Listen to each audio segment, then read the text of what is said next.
Hello friends, तो चलिए शुरू करते हैं आज की स्टोरी को। The contract marriage episode 1। London में एक लड़की अपने बेड पर बैठे बैठे लैपटॉप पर कुछ टाइपिंग कर रही थी।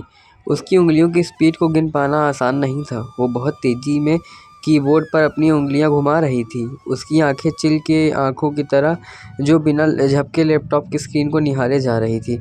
रूम में पूरी शांति थी। अभी सिर्फ कीबोर्ड चल रहा था। उंगलियों की आवाज़ के अलावा वहाँ और कोई आवाज़ नहीं थी। तभी उसका फ़ोन बजा। फ़ोन की आवाज़ से रूम में सन्नाटा टूटा। एक रिंग आते ही लड़की ने फ़ोन उठा लिया। हेलो इतना ही बोलते ही लड़की ने अपने मुंह से एक शब्द भी नहीं निकाला। फिर जैसे तैसे वो फ़ोन पर दूसरे तरफ की आवाज़ सुनी जा रही थी। तैसे तैसे उसके चेहरे के भाव बिगड़ते जा रहे थे। मैं प्लाईलेट से आती हूँ। इतना बोलने के बाद लड़की ने दूसरी तरफ वाले इंसान की आवाज़ सुने बिना फ़ोन काट दिया। लड़की ने तुरंत अपने फ़ोन पर उंगलियां दौड़ाई और फ़ोन अपने कानों के पास से ले जाकर शांति स्वर में बोली, आगे 5 मिनट में इंडिया के लिए निकलना है, तैयारी करो। इतना बोलते ही लड़की ने फ़ोन कट कर दिया। वो जल्दी से अपने बेड से उठी, लैपटॉप को बंद कर बाथरूम में फ्रेश हो गई। अगले मिनट ही वो वापस आई। आते ही उसने एक हाथ में अपना जैकेट उठाया और दूसरे हाथ में लैपटॉप, फ़ोन और वो रूम को लॉक करके निकल गई। वो जैसे ही रूम से बाहर निकली, एक नौकर उसके हाथ से कोट, दूसरे ने लैपटॉप लेकर उसे गाड़ी में बिठा दिया। घर से निकलते ही वो कार में बैठी और कार स्टार्ट हो गई। 2 मिनट बाद ही उसकी कार रुकी। एक ब्लैक कोट पहने हुए इंसान ने उसकी कार के गेट को खोला। लड़की के बाहर आते ही वो इंसान गंभीर स्वर में बोला, गुड इवनिंग मैम। बोल अपना सर नीचे झुका दिया। वो अभी जरा जहाँ खड़ी थी वहीं उससे खड़ी रह गई। ब्लैक कोट वाली इंसान की बातों को बिना सुने वो आगे जाने लगी। ये देख वो इंसान भी पीछे से दौड़ते हुए 2 फीट दूरी बनाकर लड़की के पीछे चलने लगा। जल्दी चलो, चॉपर में बैठना है, ये लड़की बोली। उसके सामने ही वो ब्लैक कोट वाला इंसान भी बैठ गया। तुरंत चॉपर स्टार्ट हुआ। लड़की के चेहरे पर कोई भाव नहीं था। वो एकटक अपने फ़ोन को देखे जा रही थी। सामने वाला इंसान चाहकर भी उसे कुछ नहीं बोल पाया। कुछ टाइम बाद ही चॉपर एक खुले स्थान पर जाके रुका। लड़की जल्दी से नीचे उतरी। उसके सामने फिर से एक ब्लैक कार खड़ी हुई। वो तुरंत उसमें जाकर बैठ गई। वो ब्लैक कोट वाला इंसान भी आके ड्राइवर के बगल में बैठ गया। कुछ टाइम बाद ही एक बड़े से घर के सामने भी नेम प्लेट पर बड़े बड़े अक्षरों में लिखा था, राजपूत भवन। लड़की इस कार को देखती ही गेट खोलकर चौकीदार ने झट से गेट खोला और सलाम करके इशारा करके कार को अंदर कर दिया। लड़की ने उसके तरफ देखा तक नहीं। थोड़ी दूर जाकर रुकी। लड़की जल्दी से कार से बाहर निकली। सामने ही एक बूढ़ा व्यक्ति खड़ा था। डैड किधर है? लड़की ने गंभीर स्वर में पूछा। बिटिया, मालिक ऊपर वाले कमरे में है। इतना बोलने के बाद बूढ़ा व्यक्ति अभी और कुछ न बोलने वाला था कि लड़की उनकी बातों को अनसुना करके ऊपर चली गई। उसके पीछे पीछे बूढ़ा और ब्लैक कोट वाला इंसान भी चला गया। थोड़ी देर बाद ही लड़की एक रूम में आके रुकी। डैड, इतना बोल के वो बेड पर पड़े हुए इंसान के पास आके बैठी।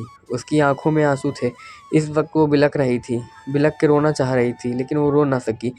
और थोड़ी ही टाइम पहले यही लड़की बाहर थी। मीरा बेटा, बेड पर लेटे हुए इंसान ने धीरे स्वर में बोला। मैं ठीक हूँ बेटा। नो डैड, आपने अभी तक मुझसे अपनी बीमारी के बारे में क्यों छुपाया? आप मेरे साथ ऐसा क्यों कर सकते हैं? ये बोलते बोलते लड़की रो पड़ी। ये और कोई नहीं, शशि राजपूत थे, जिनको हार्ट अटैक आया था। उनकी हालत अभी बहुत ख़राब थी। ये कह सकते हैं कि वो अब कुछ मिनट के मेहमान ही रह गए थे। मैं ठीक हूँ बेटा। तुमने वो सब किया जो शायद एक बेटा नहीं कर सकता है। बस मेरी एक सपना रह गया बेटा, काश मैं अपनी अंतिम सांस लेने से पहले तुम्हें शादी करता हुआ देख पाता। इतना बोलकर शशि जी खांसने लगे। उनको ऐसे खांसते देख मीरा रोते हुए बोली, आपको कुछ नहीं होगा डैड, आपकी सारी विश पूरी करूँगी मैं।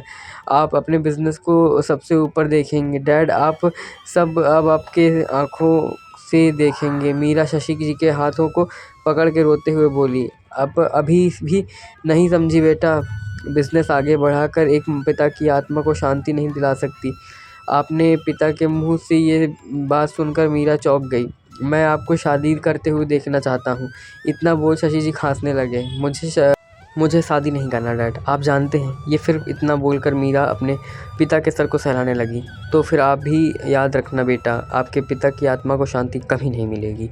आपको कुछ नहीं होगा डैड, मैं अभी डॉक्टर को लेके आती हूँ। इतना बोल मीरा वहाँ से चली जाती है। इसको ऐसे देख जाते देख उसके पिता ने उसका हाथ पकड़ लिया और धीरे स्वर में बोले, अब कोई फ़ायदा नहीं, अब कोई डॉक्टर मुझे बचा नहीं सकेगा। ये मेरी अंतिम सांसें चल रही है। प्लीज़ बेटा, आखिरी बार मेरी बात मान लो। आप शादी कर लो मेरे लिए। अपने पिता की ऐसी हालत को देखकर मीरा से रहा नहीं गया और वो समझ नहीं पा रही थी अब वो क्या करे। आप एक बार ठीक हो जाओ डैड, फिर मैं शादी ज़रूर करूँगी। डॉक्टरों के मुताबिक मेरे पास ज़्यादा समय नहीं है, आपको जो करना है अभी करना है। शशि जी की बातों से मीरा चौंकते हुए बोली, आप ऐसा सोच भी कैसे सकते हैं डैड? मैं आपको ऐसे छोड़कर खुद के लिए लड़का देखने जाऊँ और शादी करूँ? आपको कुछ नहीं करना है, मैंने सब कुछ पहले से ही फिक्स कर रखा है। इतना बोल उन्होंने रामू काका को इशारा किया। काका उसकी बातों को समझ गए। कुछ टाइम बाद ही एक फ़ाइल लेकर आए। वो फ़ाइल उन्होंने शशि जी के इशारे करने के बाद मीरा को दे दी। उस रूम में अभी 4 लोग थे, शशि, मीरा, काका और वो ब्लैक कोट वाला आदमी। सबको पता था मीरा कभी शादी नहीं करेगी, पर आज भी अपने पिता के अंतिम इच्छा को पूरा करने के लिए शायद उसने शादी करना पड़ा।